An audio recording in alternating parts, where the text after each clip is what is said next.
Okey, apabila kita lihat dia ada S kuasa 2 dan di sini pun ada kuasa 2, dia adalah repeated linear factor. Kena tahu sifat repeated linear factor, kena tahu sifat linear factor, kena tahu sifat quadratic factor. Baru kita boleh tuliskan dengan betul dalam bentuk partial fraction.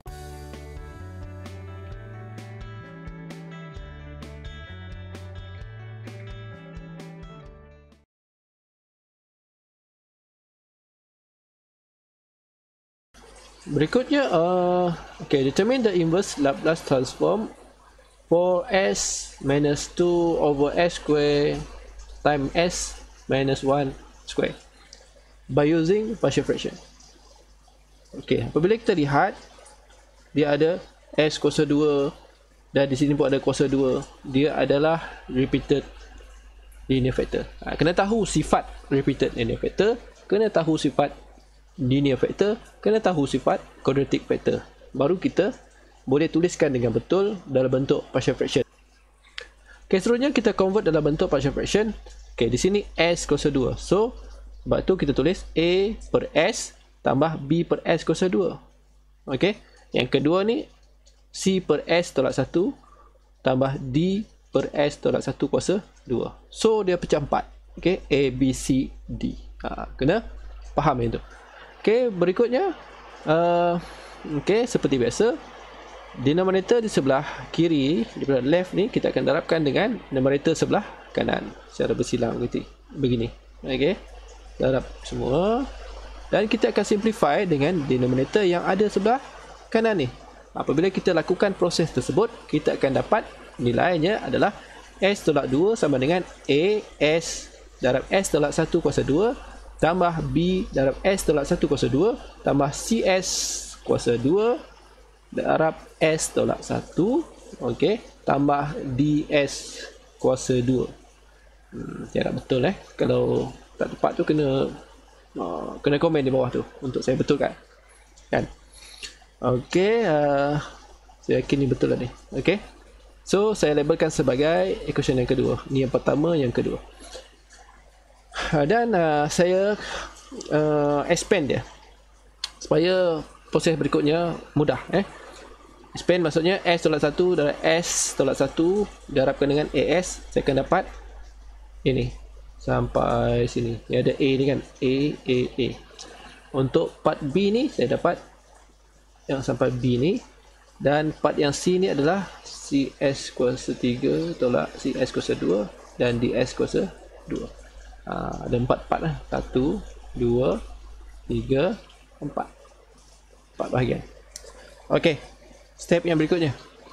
Ok, when s equal to 0, ok, kita ambil daripada a ni kan, a ni s equal to 0. Ok, kita masukkan ke dalam 2 ni, senang. Equation yang kedua, kita akan dapat 0 tolak negatif, 0 tolak 2, ok, 0 tolak 2, 0 kan. So di sini bila tukar jadi 0 darab dengan a akan dapat 0. Sebab tu saya tulis terus 0 di sini. B 0 tolak 1 ada nilai so 0 tolak 1 kuasa 2. Okay, CS ni sebab darab darab dengan 0 akan dapat 0 lah automatically. DS ni pun darab juga dengan 0, dapat 0 terus. Jadi B kita negatif 1 kuasa 2 adalah 1. Jadi 1B sama dengan negatif 2. Okay, B kita adalah sama dengan negatif 2 lah maksudnya. Okay, S sama dengan 0. Okay, berikutnya apabila S sama dengan 1, itu daripada sini kan, S tolak 1 ni. Senang kita nak ni kan, saya nak terangkan dia. S tolak 1 sama dengan 0, S sama dengan positif 1, bawa sebelah kanan kan. Okay, masukkan juga dalam equation yang kedua ni. So kita akan dapati 1 tolak 2 sama dengan 0 tambah 0 tambah 0 tambah D darab 1 kuasa 2. Okay, D kita adalah negatif 1. Kita ada B, kita ada D. Kita kena cari A dan C. Okay, step berikutnya compare coefficient. So saya gunakan table ni, kaedah table untuk membandingkan kiri dan kanan mengikut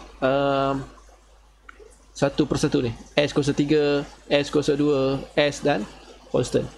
Ini pun tak asing bagi pelajar-pelajar. Okey, no problem saya yakin. Jadi sebelah kanan kita bandingkan sebelah kiri. Jadi yang ada S kuasa 3 adalah 1, 2. Jadi A tambah C. Jadi A tambah C sama dengan kosong. Sebab sebelah kiri ni tidak ada S kuasa 3 kan.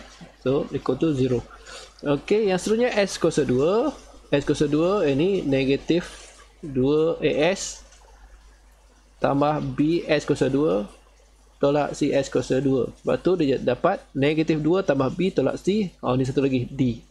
Positif DS kuasa 2 tambah D. Di sebelah kiri pun tidak ada S kuasa 2. Sebab tu kita samakan dengan kosong. Okey, yang berikutnya adalah S kan. Ya, S. Ya, S ni siapa? AS. Okey, ini ada AS. Kita gunakan kotak. Positif AS. Negatif 2BS. 2 je. Jadi A tolak 2B sama dengan 1. Sebab di sini ada 1S sahaja. Okey? Begitu. Dan nilai constant adalah B saja, 1 je. Jadi nilai constant kalau refer kepada sebelah kiri negatif 2, sebab itu B negatif 2. Okey, kalau tak cari yang ni pun kita dah dapat dah terus B negatif 2. Maksudnya kita punya kiraan tu dah betul dah tu. Tepat seterusnya apa yang kita lakukan? Okey, A tolak 2B kan. Kita dapat cari A kan, sebab B kita dah ada, masukkan saja nilai B dalam persamaan tu. So ini maksudnya. Okey, A tolak 2 darab negatif 2. Maksudnya 2 tambah 4. Okey, sama dengan 1. Dan akhirnya kita dapat A kita adalah negatif 3. Sebab positif 4 pergi sebelah kanan jadi negatif. 1 tolak 4 jadi negatif 3. Kita dah ada A, kita dah ada B, kita dah ada D. So kita cari C. Paling mudah guna yang atas ni kan. Okey, guna yang atas tu. A tambah C sama dengan 0. Masukkan nilai A yang baru kita perolehi tadi dalam A tambah C tu. Negatif 3 tambah C sama dengan 0. C sama dengan positif 3. Okey, ada nilai A, B dan kita ada nilai A, B, C dan D. Okey, maksudnya kita boleh masukkan nilai tersebut ke dalam equation yang pertama ini. Okey, inilah maksudnya.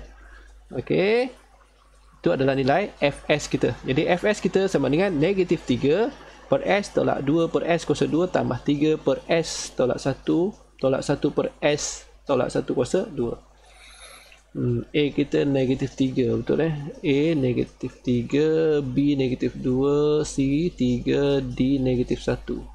Okey, betul ni. Negatif, positif, negatif. Alright. Kita dah betul di situ. Maka kita cari FT. Okey. Untuk mencari FT tu, kita gunakan inverse Laplace transform. Okey, negatif 3. Inverse Laplace transform 1 per S tolak L negatif 1 2 per S kuasa 2 tambah 3 L negatif 1 1 per S tolak 1 tolak L negatif 1 1 per S tolak 1 kuasa 2. Okey, di sini yang perlu refer kepada table. Okey, yang ni nombor 3 TN yang ini ke nombor 6, ini ke nombor 3. Okey, begitu. Yang ni familiar bagi kita. Nilai constant ni E kuasa T kan, 3 E kuasa T di situ nanti. Okey, dan final answer kita akan kita perolehi negatif 3 tolak 2T. Okey, 2T tolak TE kuasa T. Okey, yang ni. Okey, TE kuasa T. Sebab kita punya N kita adalah 1. N dia adalah 1. Sebab bahagian ini adalah N tambah 1 kan. Sebab tu N kita adalah 1. Sebab tu kita dapat 1T. Okey, itu untuk repeated linear factor. Contoh 4. Repeated linear factor. Tapi dalam repeated linear factor saya bawakan 2 contoh saja. Ini contoh yang kedua lah. Okey. Tapi dalam partial fraction method dia adalah contoh yang keempat.